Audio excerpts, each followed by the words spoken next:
This is the Unregistered podcast, and I'm Thaddeus Russell.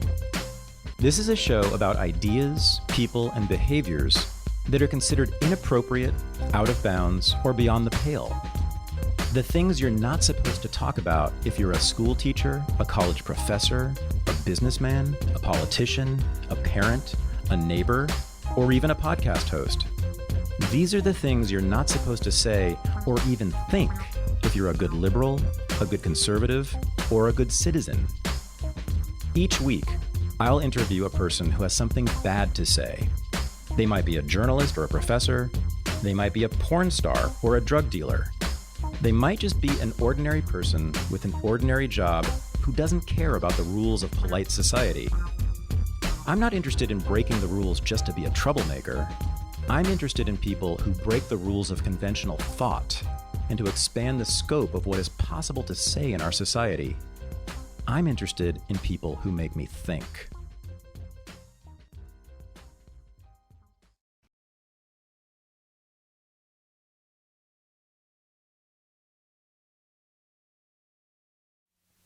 There is a school of thought in economics that most economists have never heard of, and yet it is highly influential among many people who are critical of American society.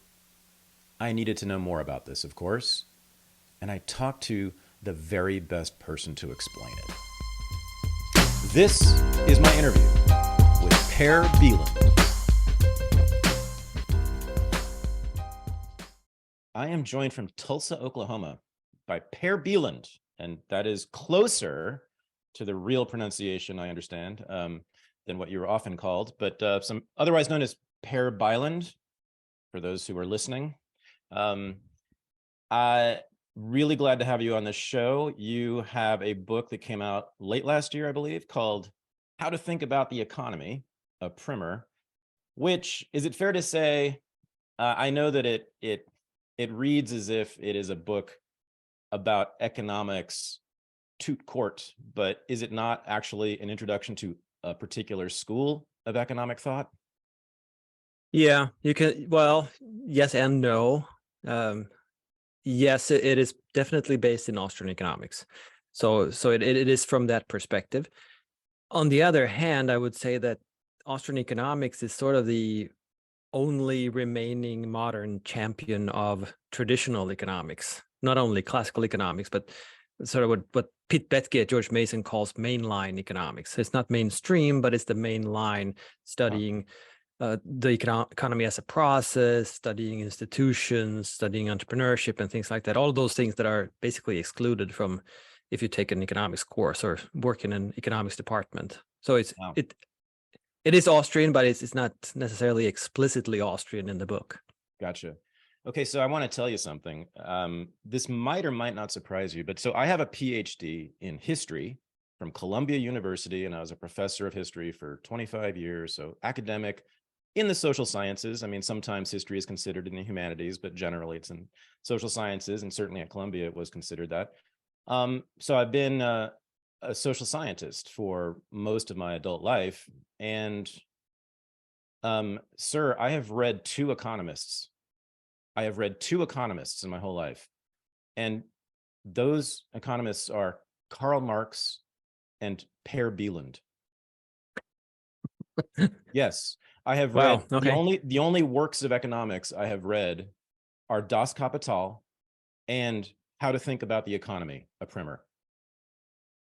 Well, they're about as different as he and I are different, and I'm not only talking about the beard. Now, isn't that a travesty? Isn't that astonishing that I could get through really a whole career? I've been doing this since 1991. I entered graduate school. That you could be a professional social scientist in the United States of America in the 21st century and have never read really any economics is really what's going on here.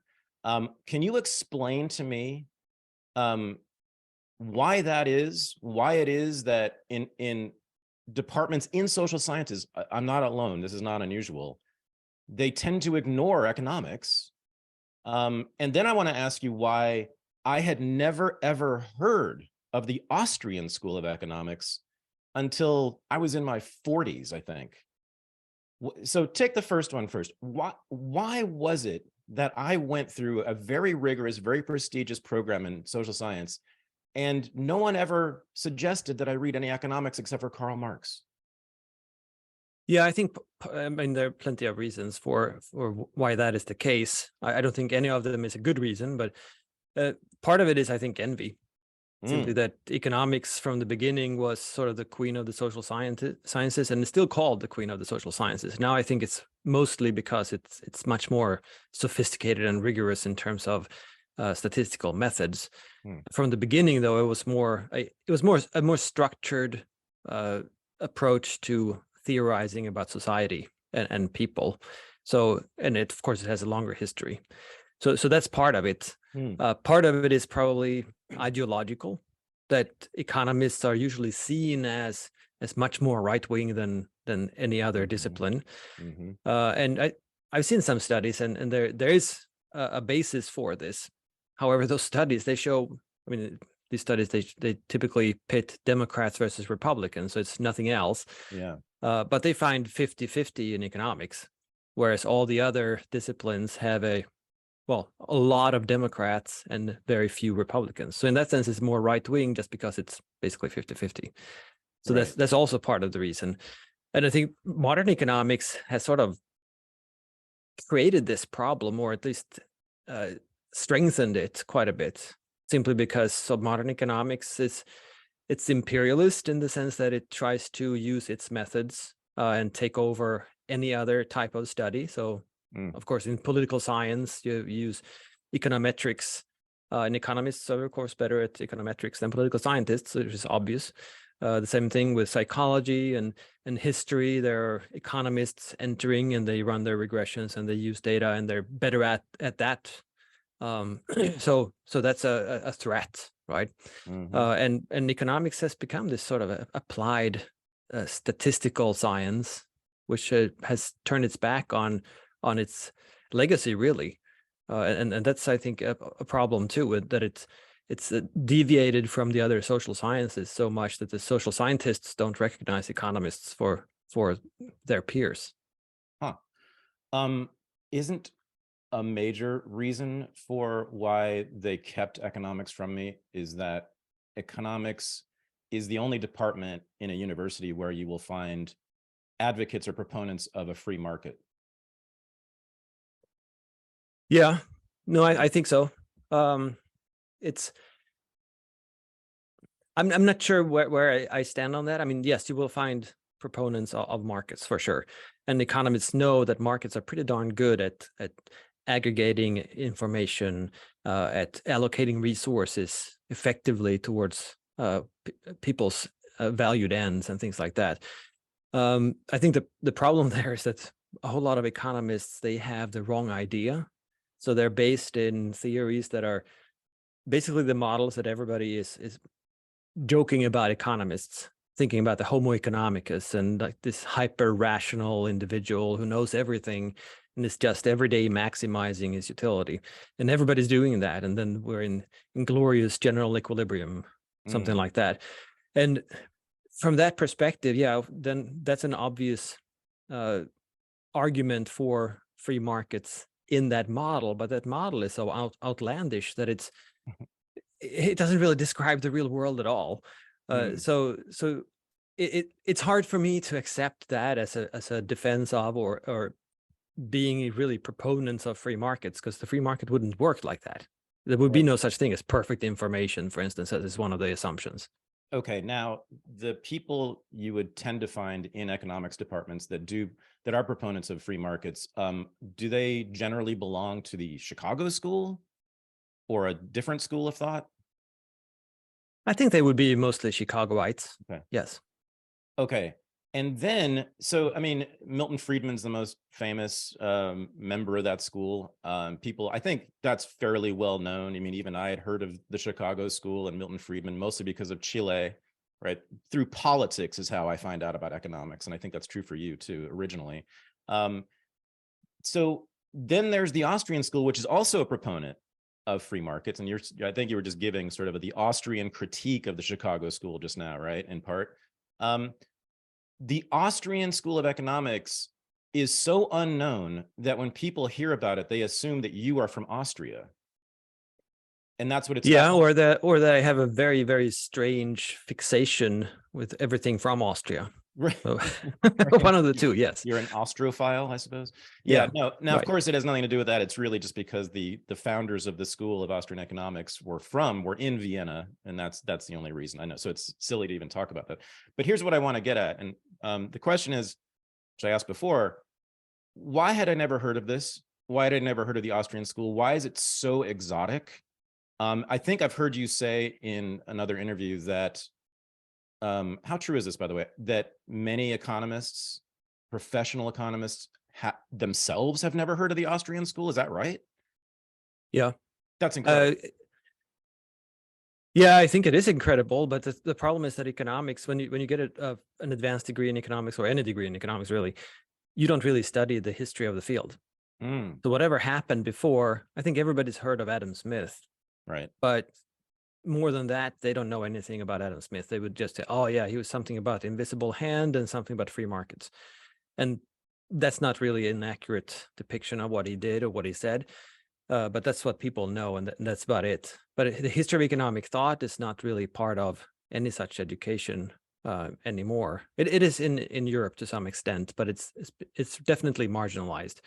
So economists, they go into their undergraduate studies. They study in the principles courses. They shift the curves back and forth, and then when they get to intermediate level, it's all math. And of course, when you get to graduate level, it's even more math. It's only math, nothing but math. And you address it in economics terms.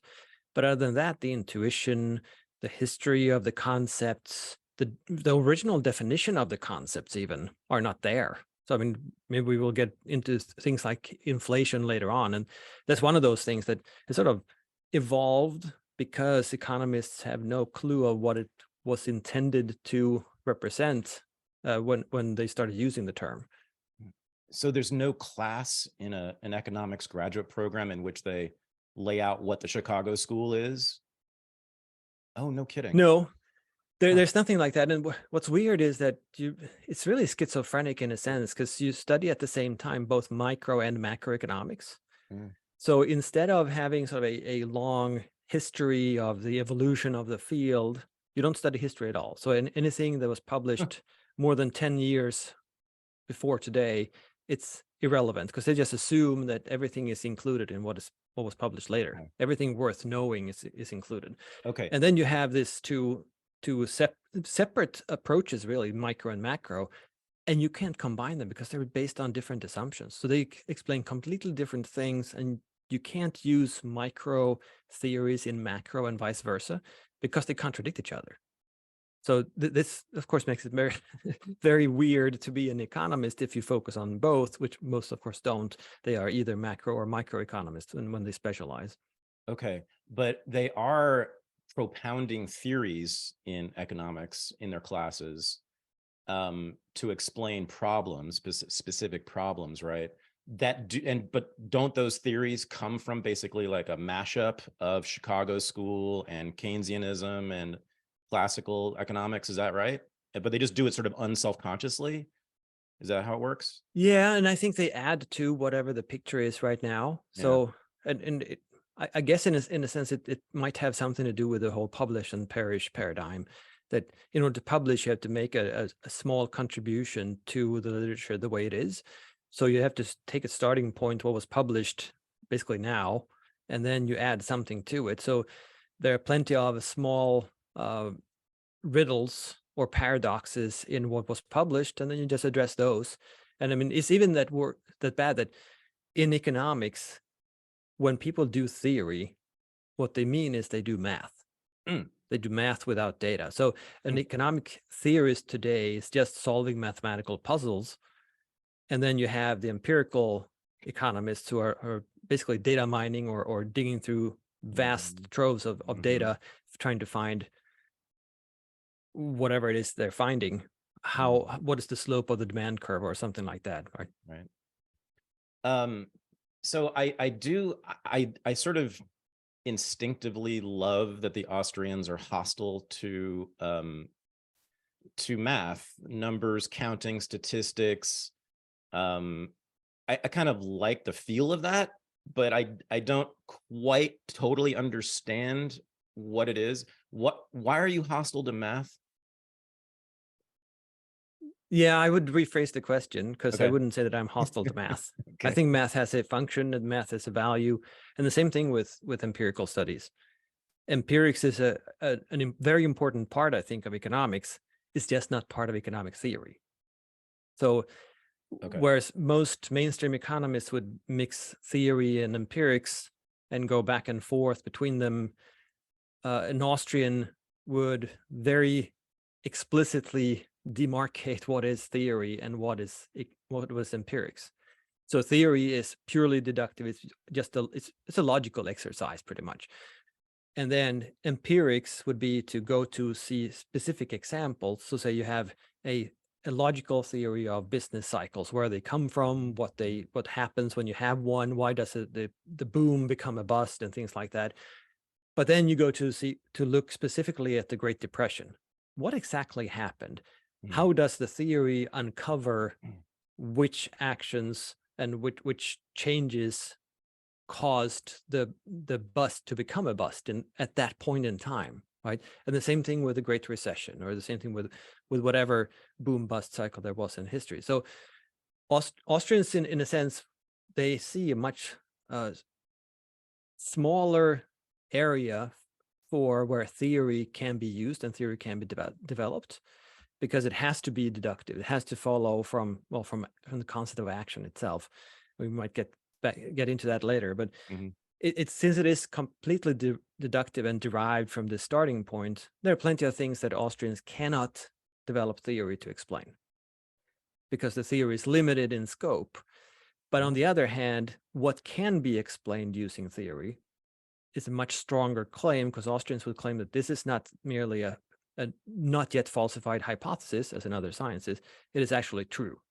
So as far as if we haven't made any mistakes in terms of the logic, the conclusions are true. And then those conclusions are used to uncover what actually happened in certain situations, because there are, of course, so many variables and the economy is so complex and people are complex. But we can say that, well, the theory would suggest to us that this is what happened. If the outcome is different, that's not a reason to discard the theory. It's a reason to try to find, why was the outcome different than we expected? What other variables actually influence the result? Oh, okay. So what are the things, or the kinds of things, that Austrian economics cannot explain? Well, it's anything really that is, well, I mean, it's contextual, or it is, well, based on someone's valuations. So we can explain how the people act in order to attain something that they value. Okay. We can't explain what they value, or why they value it, or why they value it. No. Ooh. So the starting point is that they value something. Yes. But then more than that, we can't say. And what they value or why they value something, Austrians would say, well, that's psychology. We're trying to explain the economy based on the assumption, and we're pretty sure that it's correct, that people value things and they act in order to attain certain values on whatever subjective, personal basis. We don't know.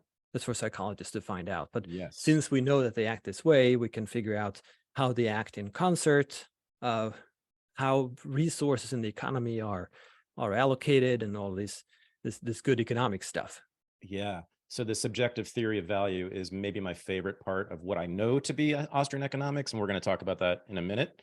But I want to get back to this thing about empirics and math, counting, statistics. I mean, I'm still struggling with this. So gross domestic product, that's an economic measure we use all the time. Even I knew about that, and I've used it many times in my own work. But what do Austrians think about the GDP? I mean, what does that mean to them? Should it be used? Is it faulty? What's the problem? Or is there a problem? So I would think that Austrians would say that it sucks, and really, and we can use it. So what I mean by that is that GDP is really a way of statistically getting sort of a sense of the size of the economy in monetary terms. But it's based on the concept economic growth. which really means that the standard of living it is going up with production and all kinds of investments and so forth. And of course, we've seen this in history, that compared to 400 years ago, we're enormously rich, and our lives are so much better in all kinds of ways. So we know that this happens. So then the question is, okay, can we measure it somehow? Can we compare different countries? Can we compare different country over time and things like that? So they tried to figure out a way to do that. And of course, it's not easy, because your standard of living, that's subjective itself, right? So you can't really measure it, Right. but you can have proxies here and there, and you can have estimates and a little thing like that. And then you can have a measure or a metric. And if you measure it the same way over and over again, at least you can sort of capture a change to the extent that the metric actually captures something, right? So theoretically speaking, GDP doesn't do a whole lot to Austrians. It's just an attempt to measure something that isn't really measurable. But if you're looking at doing empirical work as an Austrian, then you can definitely use it, because it's one of the statistics out there. Of course, knowing that it's not very good. And I think non-Austrian economists would agree with this too, that GDP is a crappy measure. It's not good at all. And there are better measures, but it's become the standard, especially in politics. It's the standard for how to measure how successful am I as a president. Well, GDP went up by 3% or something, right? But it's the statistic is not really the economic concept. Okay. I used to drink a lot of coffee, but it started producing some negative effects for me. My body produced too much cortisol. I felt overly anxious, and I even developed an irregular heartbeat. But then I found out about Magic Mind, a delicious one-shot elixir that contains several powerful nootropics and adaptogens, which boost energy, improve focus, and lift my mood while reducing stress. Magic Mind is now the central part of my morning routine. It helps me stay focused with just the right energy level, with no spike in cortisol and no heart racing.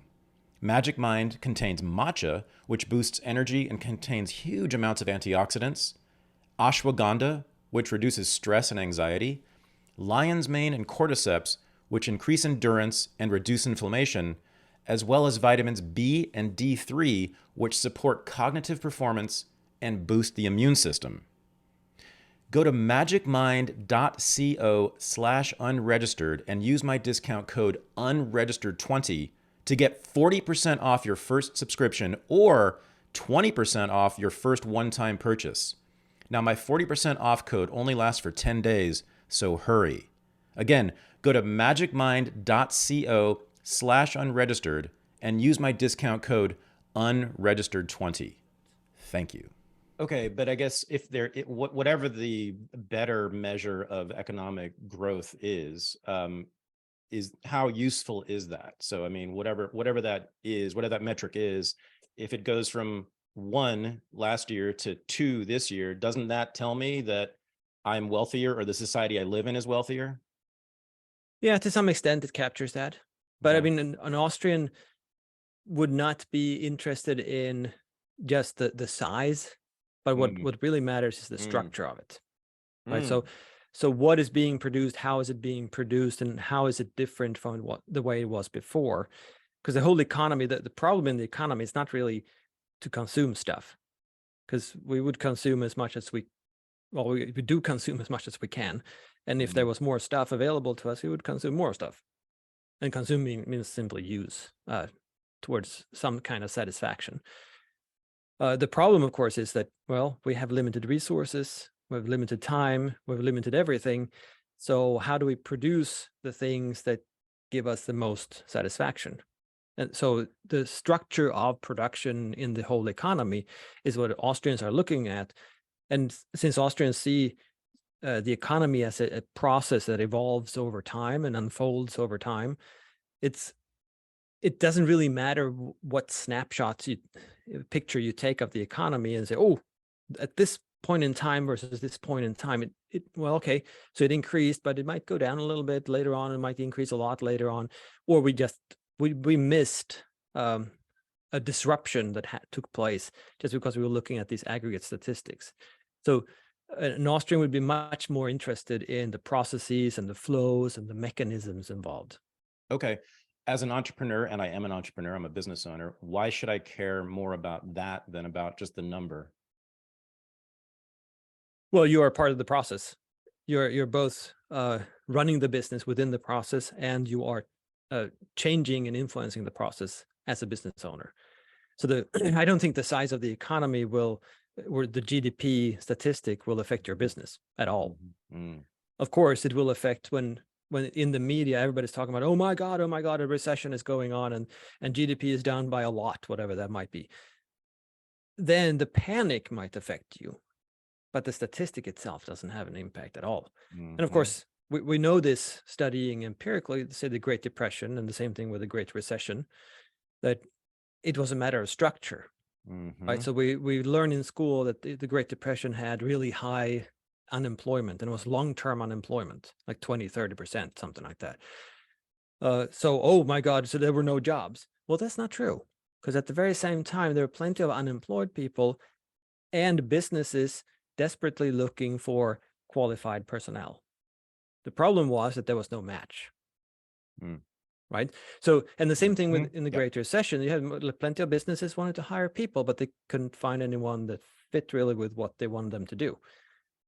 So again, it's the structure that matters. When where does the mismatch come from? How can we resolve it?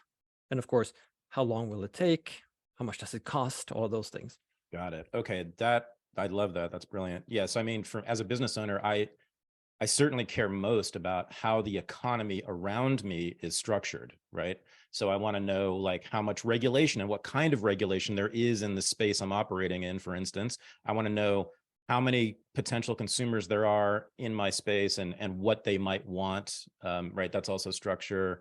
Competition. I want to know what other people are producing that might be in competition with me. That's the kind of stuff is that what you're saying is more important? Yeah. According to absolutely. Yeah. And understanding what it is actually that you do as a business owner. And that's something that is completely left out from economics, right? Because in economics, they even talk about the firm as a black box. It's whatever goes on that creates outputs from inputs. And then you can, of course, mathematically, you can produce an estimated function saying that, well, see, this firm, it seems to add 10% value in its production function. What is going on inside the firm? No idea, right? And that's not very helpful. But understanding entrepreneurship, which is not part of economics at all, really, but it is the core of Austrian economics. Wow. Understanding what entrepreneurs do helps you with how to run a business, how to position the business, how to think about the business, and whether to start one as well. Because then you understand that, well, you are in this consistently unfolding economic process. Your job is to figure out, how can I make an investment right now and buy whatever inputs and hire whatever people so that I can have a product that future consumers want so much that they will buy it from you. And you can charge a price that is higher than the cost you have today.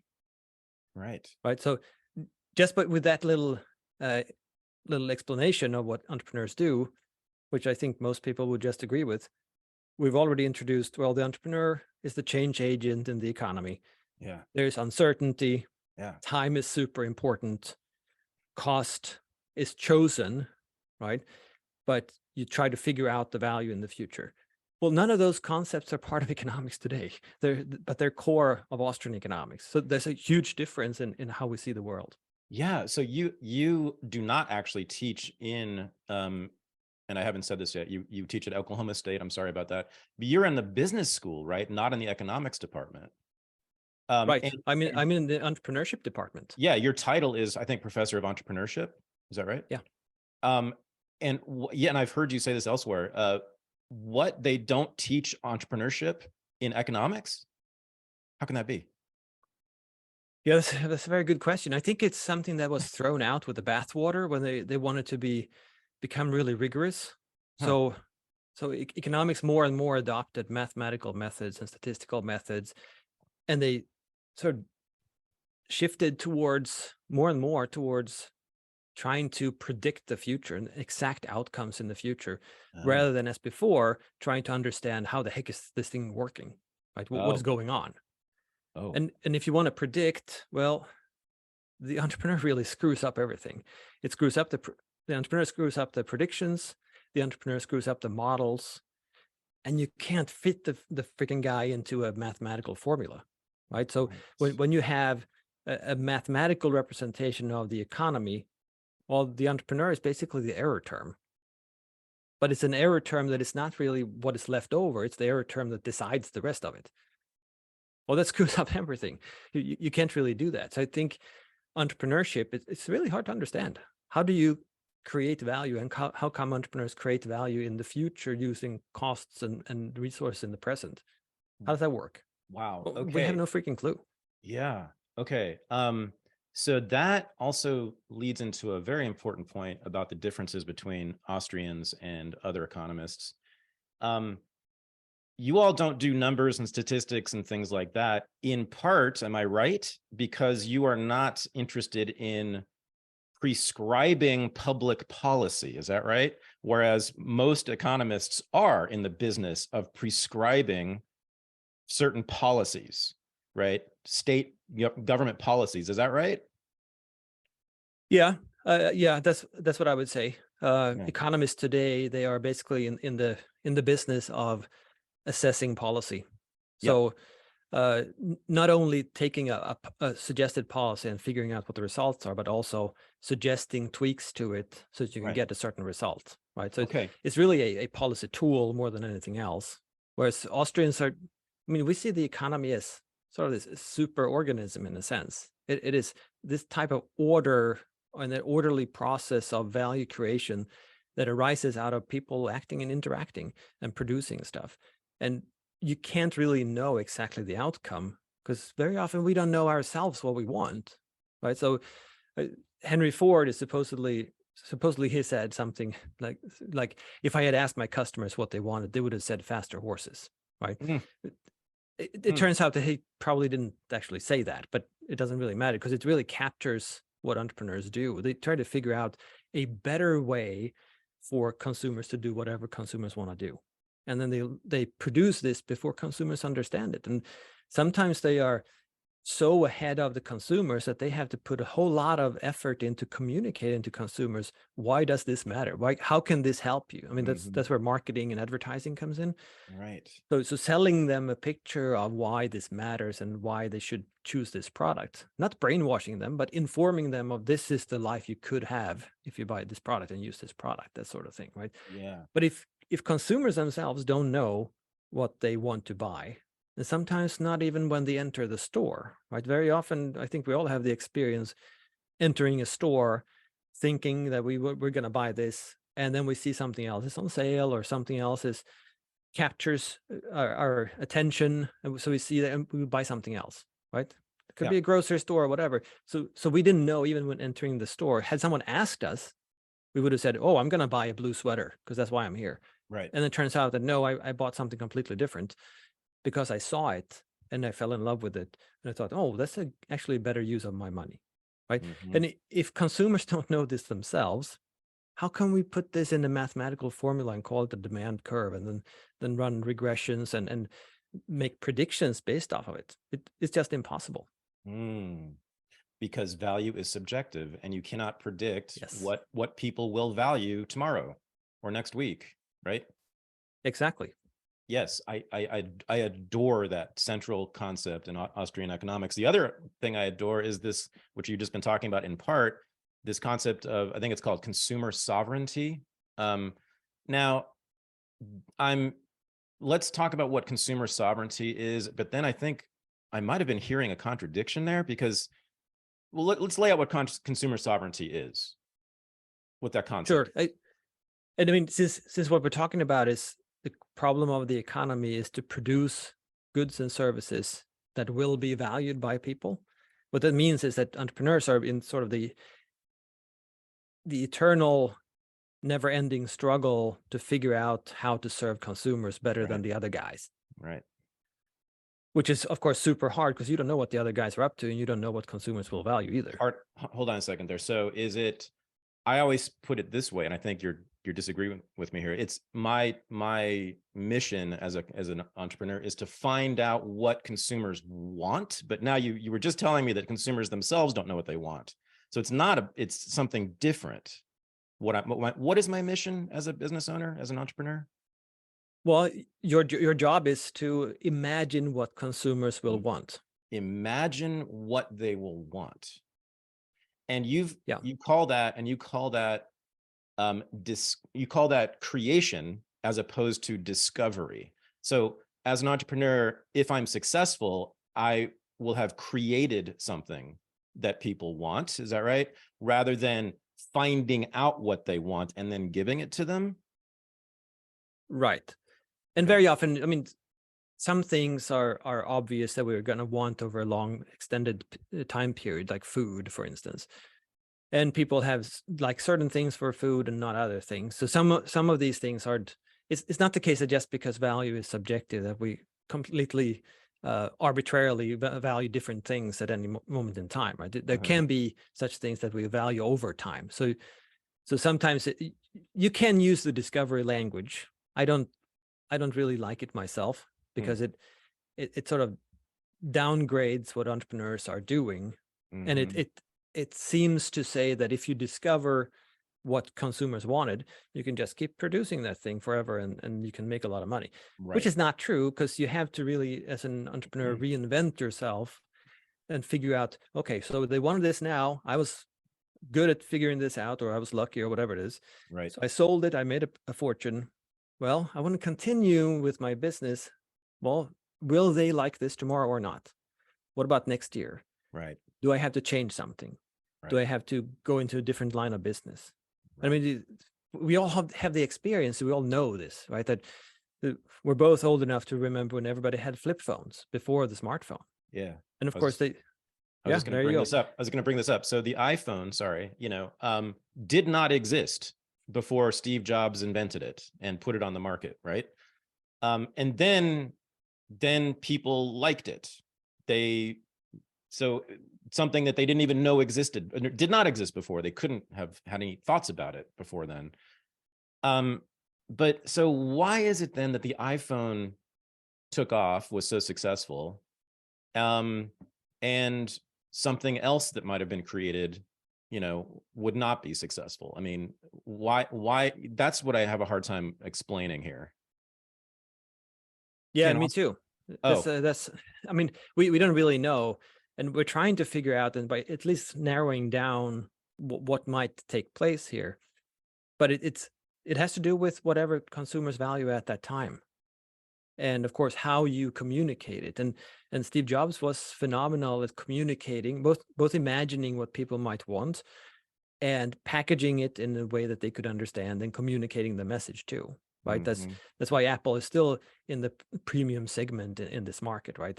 Because they have the smartphone that people are willing to not only pay an enormous amount of money for, but they even don't mind sleeping on the sidewalk for a couple of days to get their hands on it a little sooner, right? And that's, of course, that's phenomenal for them and how they can imagine doing this. And part of it is marketing too, of course, and informing consumers that, oh, the next big thing is going to make your life even better, that sort of thing. You do know what the left says about all this, right? About advertising. I don't know if you're aware of the historical literature on the history of advertising. I mean, in my field, in the history field, and the history is dominated by leftists and liberals, right? So, and there have been many, many, many very prestigious books written about the history of advertising. And you know what they argue, right? The first major history of advertising, the title of it tells you everything. The title is The Captains of Consciousness.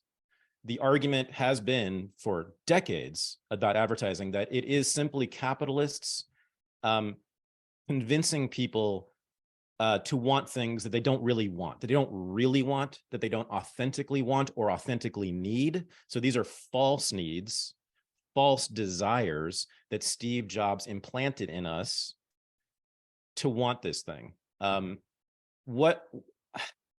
But since you're saying that it is a process of creation by the capitalist, now I'm starting to think that maybe the Marxists have a point, that maybe Steve Jobs was just sticking this new idea in my head that caused me to go to the Apple store and buy a phone. Well, let's say he did. So Yeah. you didn't have that idea, and then he created this product and he made you believe that you wanted it or whatever. Well, that still satisfies your want. Yeah. It's still a value to you, even if you didn't believe this before, no matter where that idea comes from. It's still a value, still a satisfaction for you to have it. But of course, the leftists, in my experience, they tend to have a huge problem with following up on over time. So it's all like a one-shot game. So if you can fool someone into believing that, oh, this is valuable, this is going to change your life, and certainly that person is not going to buy a second generation of that thing if it doesn't work. Right? If it doesn't offer you anything at all of value, you just fooled, well, you're not going to go back and buy another one. You're not going to trust that business again. So in order to be as successful as Apple was with the iPhone and still are, you have to actually provide some value. It might not be exactly what the consumer expects, because the consumer has all kinds of weird ideas too, and they imagine what it would be like with the product, right? And that's on the basis of how good that makes them feel, they basically buy it or not. And if it doesn't make them feel that good when they actually have the thing, then they're disappointed. And that's a huge problem if you're a business owner or running a business, because that means you don't only lose that customer when you try to sell again, that customer is going to talk to other people. They're going to tell others that, oh, this crappy thing, it doesn't work. Or this thing, I paid a lot for it, I would never buy it again. Right. Well, of course, if you hear that from a friend of yours who you trust, you're not going to even consider buying it. Right. Turns out that since Steve Jobs introduced this idea of the iPhone and then the product itself, people have been buying it and rebuying it and rebuying it and rebuying it in record numbers, of course, as we all know. So and sleeping on the sidewalk. I mean, to get them. I think that's a great example of the actual value for consumers. Right. That it's not the thing itself, right? It's everything about it. So some people value the next iPhone. There's a new every damn year. But Professor Bylund, don't you know though that they have been trained by capitalists to want that? It's not a real need. Yeah, well, no one has been able to explain to me what a real need is, because it seems like it's objective. But then when you start to scratch on the surface and go a little deeper, there's really nothing there. And it certainly doesn't explain how people act. So even if you go to like the Maslow's hierarchy of needs and say, oh, well, first of all, you need just nutrition or something to stay alive, and then you need shelter or whatever.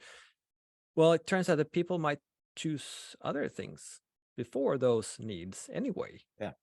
And the economy is about providing to people what they value. That is what they actually choose. That might be destructive for them long term. Who knows? I mean, just like offering dessert to someone who's on a diet, they might choose the dessert. Well, that screws up the diet. But that's what satisfied them most in that moment. Right. For whatever reason. They don't just say that they want an iPhone. They spend money on it. They vote with their money, their most precious resource. And so it's a greater affirmation of an authentic need or want than just saying that you like an iPhone. And to then buy them over and over and over again, that is absolutely, to me, a demonstration of authentic need or want as much as anything.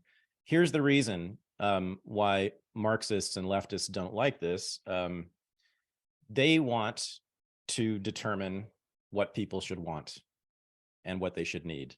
And they want to provide those things to them through, of course, the state, right? And so if you allow consumer sovereignty, if you allow people to determine for themselves what they actually want, that removes them from the system, right? From the state system, the government system, and makes them autonomous of people like Marxists and leftists and other statists, right? And Keynesians for that matter. I think though that let's give them a little credit, because I think it's very honest. They might not say this explicitly, but it is honest that they say, well, I will define your needs because that's the only way I can centrally plan to to offer you what satisfies those needs. If Right. you decide for yourself, there's no way I can centrally plan. Right. Yeah, exactly. It thwarts the ambitions of the central planner. They can't do it. And speaking of that, so the theory of this subjective theory of value is whenever I think about it, I think about World War I. I think this happened in World War II as well, but it really took off in World War I, and it was in the United States, but I think it was in many other countries as well. I'm sure it was. The government of the United States during World War I publicized these working class budgets that they strongly recommended that everyone follow, which like had line items in it, this much for milk, this much for eggs, very little for candy, very little for, going to the movies, et cetera, right? And they put this out and propounded it and promoted it, and in some places actually enforced it. They knew, the government, the people in Washington, D.C., they knew what we should want and exactly how much we should spend on each thing that we want, right? They had an an objective theory of value. They believe, and of course, they hired scientists and of course many economists to come up with these budgets. These were scientists who I guess put in some figures and had calculations and theorems, et cetera, and then they spit out these numbers about how much you should spend on eggs every week. The issue there, to me, first of all, it's probably wrong, I guess, but I mean, to me, more importantly, politically, that's a very authoritarian approach to human wants and human needs, isn't it? I mean, that we should allow others, in this case, central planners in the government, to determine what we want and how much of it we should want. So that's why I love, just politically, the Austrian view, that it's completely up to me, and you're going to leave it at that. Whatever I want, and you don't care what I want. You just want to find out what I want, right? Is that correct? And it's very anti-authoritarian. Yeah, it is. And I mean, economics traditionally has been methodologically individualist, meaning simply that, we recognize that people are individuals, they are their own, and they have all kinds of quirky ideas and interests, and sometimes they're destructive, but they like to be destructive, whatever it might be, right? And the point of the economy, the point of society, and it tries to satisfy those people, because that's why those people will voluntarily pay for something. So you go to work and you sell your labor, your time and your effort and your sweat and whatever, and you get paid. Well, that purchasing power means a lot to you because it's very limited and you know what it takes to get more of it. So you will be very careful when you spend that money and spend it only on something that gives you the highest satisfaction possible. The problem for the economy and anyone involved in the economy, which is all of us, is to figure out and make investments so that we can produce stuff that people actually want. Right. And that's why the economy needs to be a process, because people change their minds, they discover new things, they learn about the world and about themselves and whatever else. So the economy has to renew itself. It has to be built on entrepreneurship and innovation so that it can renew and create new value all the time.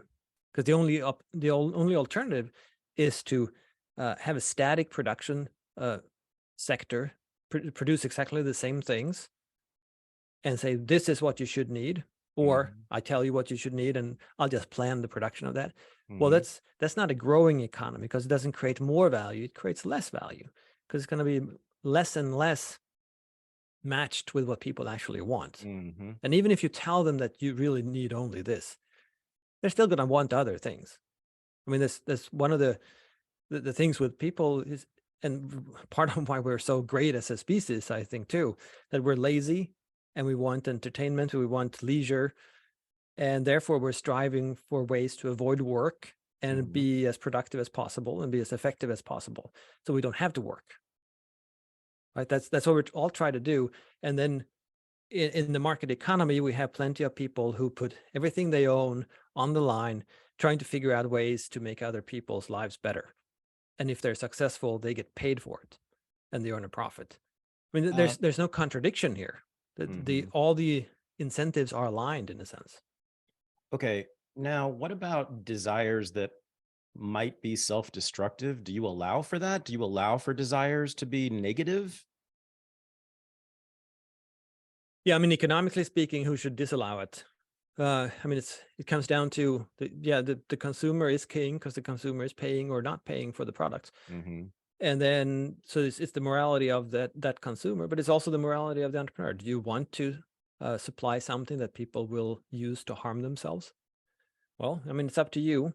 If you expect there to be a huge market and a lot of people will pay a lot for whatever it is that you're providing, that you could provide, that, and they will harm themselves with it, well, it's up to you. Do you want to supply this to them and make a lot of money off of it? Or do you want to do something else, make less money, but at least know that you did the right thing?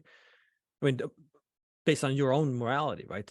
So the market, I think it represents people's morality. It's nothing else. So the market Mm-hmm. is neither more or less moral Right. than anybody in it. Right. But a lot of people who are not Austrians would say that that's the problem with the market. So there is a huge market for fentanyl.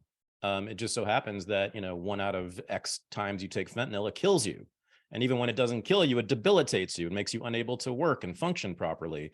And so, Professor Bylund, like if we have a population that is even more into fentanyl than the American population, which would be quite something, it could quite literally die off the population. So what would you do? Or you would just put your hands behind your back and say, so be it? Well, there are two answers to this. What one answer is, what would I as an economist say about this? And then I would say, well, economics is a value-free science. I don't make any judgment like that. I explain how the economy works. End of story. That's it. Right. What would I personally do? Well, I mean, I would get involved in all kinds of charities and do whatever I think is the right thing. Educate people in how to think about the economy, for instance, to sort of serve humanity.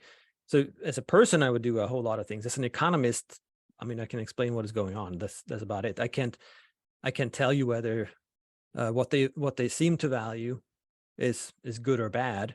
I can tell you about the effects, perhaps, but Mm-hmm. I mean the economy is really it's it is not an it in a sense, right? It doesn't have a consciousness. It doesn't have a value. Mm-hmm. So it provides whatever people want or whatever Mm-hmm. entrepreneurs think that people will want. Mm-hmm. Okay, but you're not just an economist. You're also, and we haven't even used this word yet, but I think this is right. You're also a libertarian, which means Right. that you have a politics, you have political interests, and I think that also means that you have ideas about how society should be organized, don't you? Yeah, absolutely. Okay. But not as an economist, right? So I want to separate the two because very often Ah, people mix the two. yeah. And I think that is a problem because economic theory, it's not ideological in any sense. I mean, Well, especially Austrian theory. well, It's hang completely on. value Then neutral. is it just a coincidence then that every Austrian economist I've ever known is also a libertarian? Is that just a coincidence? No, it's not a coincidence. It's simply Right. because when you study Austrian economics, you pretty quickly recognize the true cost of regulation. And Uh, then when you see the true cost of it, I mean, I think sure. Walter Block has said numerous times that what we really need in Austrian economics is a socialist Austrian. And I agree with him. That would be awesome if we had, I Huh. mean, more heterogeneity in people's politics within Mm-hmm. Austrian economics. That would be Mm-hmm. awesome. The problem, though, is if you're a socialist and you start to study Austrian economics, you're either going to say, nah, I'll pick another theory that fits better with my ideology, or you're going to say, crap, this is how the economy works. Socialism is really damn costly, Right. and I can't really stand for this. Right? So it's a different. It provides you with different understanding of what is going on, and therefore the dark side or the backside of what it is that you personally and politically promote. Right. So you said that when you study Austrian economics, you find out that regulation is very costly. etc., and therefore you become a libertarian, right? But that's not actually the way it's worked, right? I mean, isn't the pipeline the other direction? Don't libertarians discover Austrian economics because, it might be a post hoc intellectual rationalization for their politics? Yeah, no, I think at least 99% become Austrians for that reason. Right. So, and I think that's also the part of the problem why so many mix the two. So they say that, oh, well, Austrian economics promotes free markets. No, it doesn't. It just presents how the free market works and then presents how regulations work.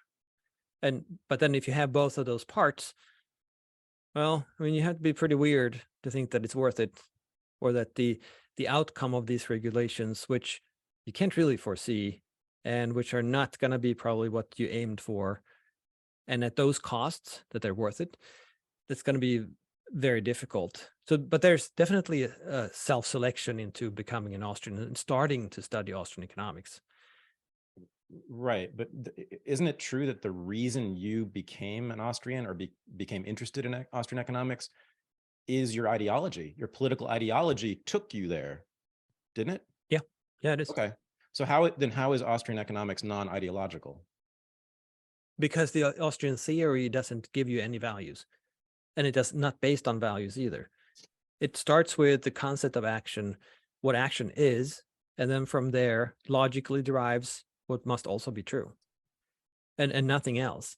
But I mean, of course, Austrians, the people, make all kinds of mistakes all the time, so they might mix it up and they might dress conclusions in political terms and things like that. But Austrian theory is value neutral. It doesn't give a damn about what you think personally, and it doesn't allow for you to draw conclusions that are based in value assessments. I'm gonna have to think about that one, but it seems to me, and this is not actually a criticism at all. I don't think there's anything wrong with it being ideological if it's true.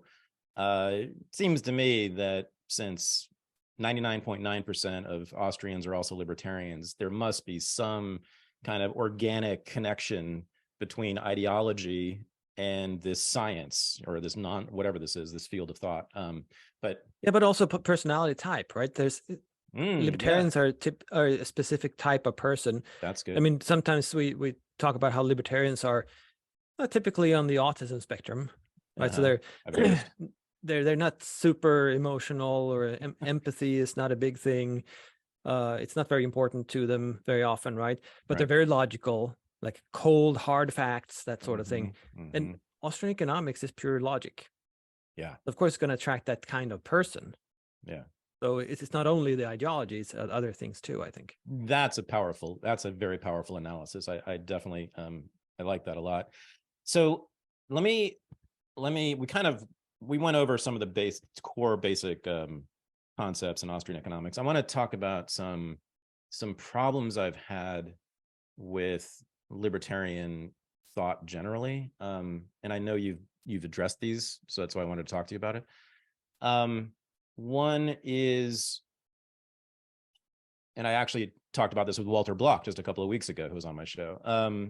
So one is what I think is, and I think you would probably agree with me, a pervasive corporatism in the economy, in that it's hard, or I think maybe impossible, to find a space in the modern Western economy that does not have the tentacles of government in it, right? And also that I think every business, including my little e-commerce business, every business basically depends on, government intervention. I mean, just the light that I'm using right now, is provided by the government, unfortunately, and the electricity that I'm using right now to do this, and it's right. The roads to Walmart, that people use to go shopping at Walmart, those of course are built by the government as well. So, first of all, do you agree with that? And second of all, what does that mean for our politics? Like, how should we then treat businesses when no business is truly a private enterprise, right? Aren't we all sort of creatures of the government to some extent? And therefore, should we have the rights, of private property? because it's not really private property, is it? Yeah, and it was probably based at some point on some corrupted and unethical action. Right. So, I mean, yes, I mean, philosophically, if you go back, no private property today is actually legit private property. Yeah. Right. Right. And then the question is, okay, what the heck do we do about it? Right. Right. This is what Marxists, this is what the first thing that Marxists will tell you, right? There's never been a free market. It's always been grotesque government intrusions on the economy. So therefore you're just in a fantasy land. Austrian libertarian. Yeah. And the history is not inaccurate. Right. So the government is involved everywhere. And I mean, if going back to my book, in the very end, I talk about regulations, and it's based off of a previous book of mine. The problem for an Austrian with regulations is that any regulation changes the structure of the economy, because it either pushes resources somewhere else or it attracts resources from where they otherwise would be. Okay. So it changes what is produced, how it's produced, and by whom it is produced, which means any regulation has ripple effects throughout the economy pretty much. And of course, today we have an enormous number of regulations, and with taxes and of course the history and everything like that. So everything is really screwed up and it's distorted. But I think that the answer to both the question of what do we do and how do we see the economy is that, well, at the end of the day, it is the consumer who's sovereign. The consumer decides based off of what they value at that point in time. And entrepreneurs and producers produce towards that future consumer's assessment.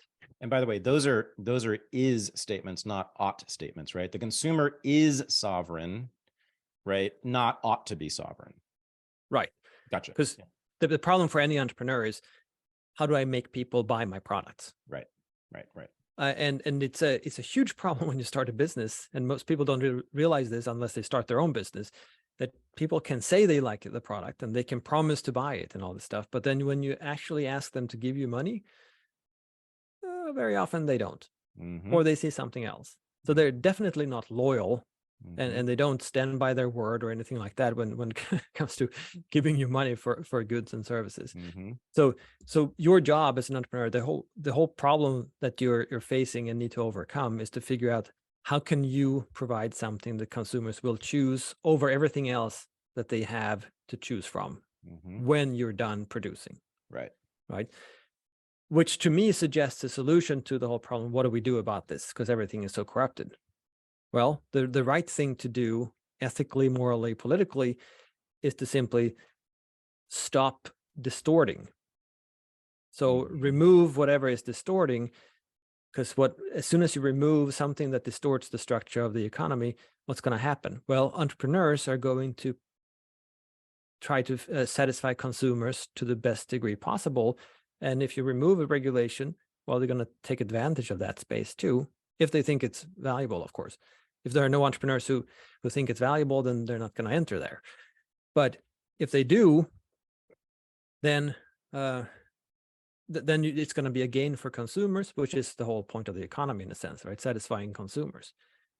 And I think this is the successful entrepreneurs are the ones making profits. Those are the ones who are able to expand their businesses, buy bigger plants, meaning factories, not flowers, and maybe go abroad or start new businesses and all this stuff, right? So resources tend to, in the market, flow towards the most capable hands from the perspective of consumers, which means, in a sense, that you don't need land reform, you don't need to redistribute whatever wealth there is, because pretty soon it's going to end up in the hands of those who serve consumers best. It's not going to be an immediate process, of course. It's going to be costly too. But no matter how you redistribute things, it's going to be wrong in some sense. And since the market is future oriented and all production aims to satisfy people in the future, I think it's the best solution that I've been able to figure out anyway, because you can take all the value that is out there, market value, redistribute it equally or according to whatever metric you have. But even if you don't, the resources are still going to end up in the most capable hands. So I'm not sure it matters much, and why go through that middle step? I see. It doesn't make much sense to me, economically speaking. So this is why we should honor the private property rights of corporations like Walmart that have been enmeshed with the government since their founding. Yes? Yeah, I mean, argue very strongly against the enmeshing, of course. Sure. But still, yeah, right. And that's because they have proven that they are the most productive actors. To some extent. I mean, given all the distortions and all the restrictions, yes. Of course, we should also condemn them when they play with the government in a Right. corporatist fashion. Right. So it was just a couple of years ago when Fight for 15 and that whole movement. Sure. And suddenly it was big news that both Amazon and Walmart supported a much higher minimum wage. I'm not sure if it was 15 or whatever it was, but it's something around there. Right. And I think a lot of people were shocked that, or they used it as an argument. See, even the big corporations want higher minimum wages. Well, to an economist, that's obvious. Of course they do, because they're already there. Right. They already have all these production processes in place.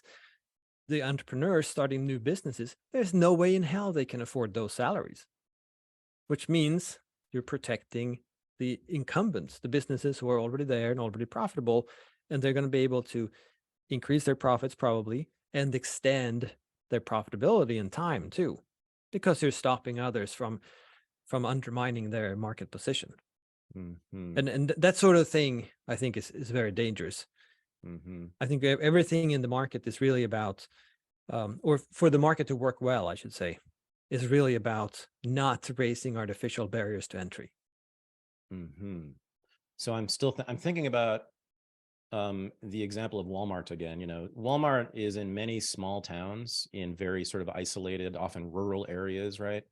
And I'm thinking of like the Walmarts in a tiny town in the Arizona desert where it's the only business. And this is actually a thing. This happens, right? And so the people who live in that town, they basically, if they're going to survive, if they're going to eat, they have to work at Walmart. They really have no choice. And of course, Walmart is in that town because the government in that town gave it subsidies and tax breaks and built roads to their plants and to their stores and put the electrical grid right up to their stores, all of the things, right? And provided police protection, all the things, just this incredible array of supports, you know, and regulations for this business. And these poor people who live in this town who happen to be born there through no choice of their own, right? They have no choice but to work at Walmart. I mean, it's starting to look like the Soviet Union a bit here, right? And so given that, if I happen to be born in that town, like what are my claims, if any, to the stuff that Walmart possesses, right? So what, and this is about ethics, not about economics, but what is libertarian ethics? Why couldn't I go into that store and steal a bunch of stuff? Why shouldn't I do that? Why is that a bad thing? When, you know, and they also, but of course, the government's been taking my taxes and the taxes of my parents and their grandparents for generations, and then given that money to Walmart, right? And so, are you telling me that I have no basis in ethics or anything to go into that store and rip it off? Well, I think the stronger basis is to rip off the government. I mean, they're the ones who are providing these services at gunpoint, even. So I mean, yeah, it's literally a whole lot worse. And they are the ones who, through these subsidies, also raise artificial barriers to entry. So you can't, if you're living in these towns, start your own business, and you can't compete with Walmart or do something else, whatever it might be, because it's too expensive. Right. And the source of that problem is the government. So I mean, I think the libertarian view that the state is always to blame, it's not untrue, because without the state, Walmart could not do this. But with the state offers these services. Can you really blame Walmart for using the services that are offered to them? True. Well, I mean, is it the moral thing to do? Not necessarily, right? I don't agree with that, right? But can you say that, oh, you shouldn't have? Well, their competitor would have. And the problem is not really that they're using what already exists. The problem is that someone is providing this stuff at gunpoint, and they are causing the distortion. So, I mean, if the government would seize, well, then Walmart's market power, quote unquote, would also go away, because the artificial barriers to entry wouldn't be there anymore. There would be some, simply because you need a lot of capital to start competing with Walmart. So there might be some inertia. But other than that, Walmart's advantage is gone, because suddenly, well, anyone can start a business and can try something new. And it's not the case that people love going to Walmart.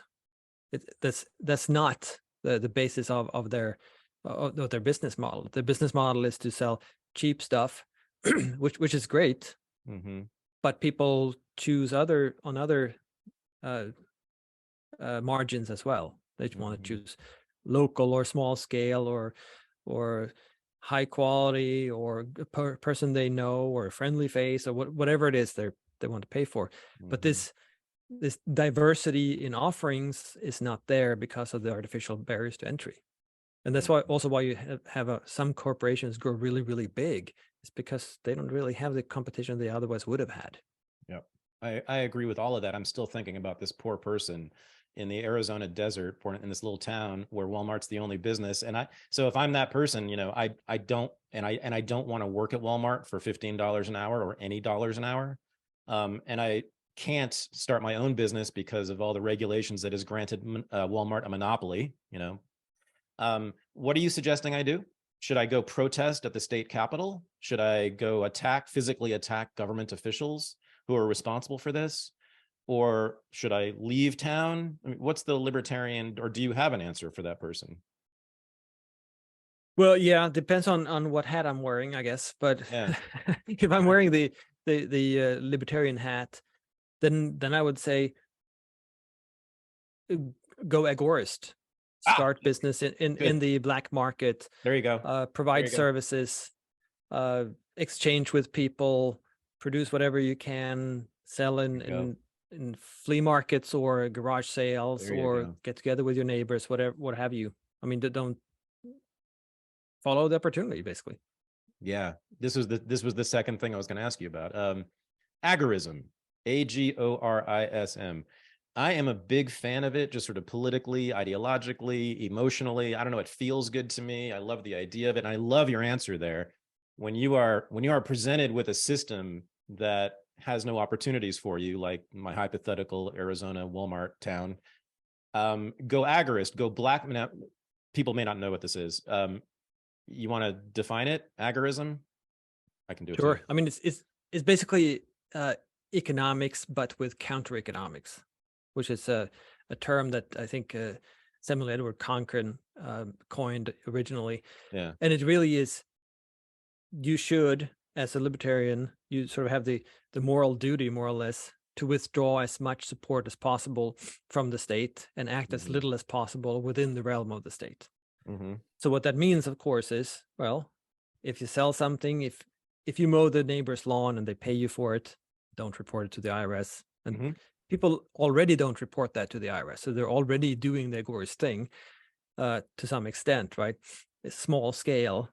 But the more you can get away from the state's realm and whatever they control, the more freedom, of course, you have for yourself. And I think it's a very powerful method for spreading the libertarian message too, because you show that, well, the market actually works, because you're providing something and they accept it because they value it, and they can trust you because you're in the neighborhood or whatever it might be, right?